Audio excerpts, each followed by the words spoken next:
laba nin oo reebaadiya nabiga u yimid sallallahu alayhi wasallam laba su'aalood bay weydiiyeen mid wuxuu yiri rasuulka ilaahayow dadka yaa u khayr badan wuxuu nabigu ku jawaabay sallallahu alayhi wasallam nin cimrigiisuna dheeraaday amalkiisuna fiicnaaday cimri dheer iyo amal saalixa la isku ma helo daaca ilaahay tabaaraka wa taala waa yar yahay dadka isku hela ninkaas dadka u fadli badan buu nabiga sallallahu alayhi wasallam ninkii labaad wuxuu nabiga weydiiyay sallallahu alayhi wasallam rasuulka ilaahayow islaamka sharaa'icdiisi iyo ahkaamtiisi waa igu badatay ee hal qodob oo ku dhago oo ii kulmiya waxaan rabay oo dhan aan ka helay ii sheeg nabigu wuxuu ku yiri sallallahu alayhi wasallam arabkaagu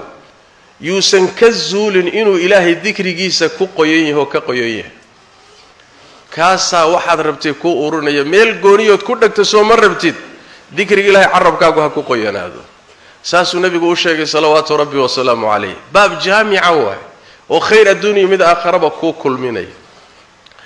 الله تبارك وتعالى حسكيسه يا عربكاغي يا قلبكاغو انه الهي حسو تبارك وتعالى وحيالها لوغو غاaro waxa kamida wax aad u weyn waan meel kale laga helin الله تبارك وتعالى madkaad xusto isaguna waa ku xusaya fadhkuruni adhkurkum adoomadaydiyo i xusa anuguna waa idin xusayaaye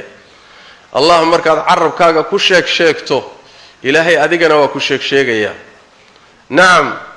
inaad ilaahay xustana iyo inuu ku xusana waxa ka weyn inuu isagu ku xuso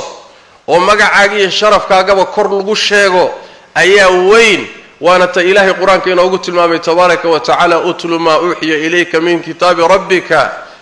ilaahay kitaabkiisa akhri oo raac salaadana toosi salaadu dadka tukada xumaantii iyo dunuubta foosha xun bay ka reebtaay kadib waxa leeyahay wala dhikrullahi akbar إلهي حسد وحصي أدون كيسا بكوين حسد أدونك إلهي حصي لو حسدوه مد أديك الله إيماني مد الله تمد وحاكر لنا إن إلهي كحصه لو هذا كوين إن إلهي كحصا كوين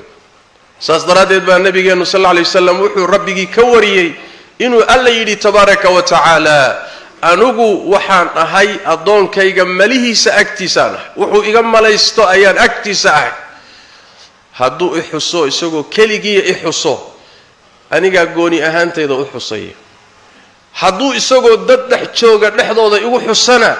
aniguna kuwa uu igu xusay dhexdooda kuwa ka khayr badan baan dhexdooda ku xusaya wa malaa'ikta rabbi tabaaraka wa ta'ala iyo makhluuqa qiimaha badan ayuu ilaahay dhexdooda kugu xusaya magacaaga yaala meel qiimo badan way لأن ربك بعد حسن تبارك وتعالى حسك ربك كحسية كشيء بأمرك كوين أديك هذا ولا ذكر الله أكبر سيد عبد الله بن عباس كسر بإسناد صحيح نعم أحبتي في الحقيقة لو لقيه لكراه إن ربك كو أمانه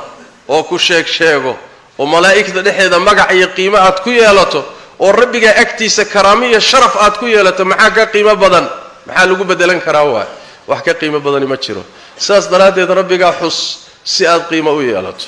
ما تعجها inaad barato quraanka kariimka ah iyo culumta shariicada ugu kaalay markaska Nuurayn online oo baro adiga gurigaaga jooga quraanka higaada iyo culumta kale islaamka wixii faahfaahin kala xiriir nambarada shaashada kaaga muuqda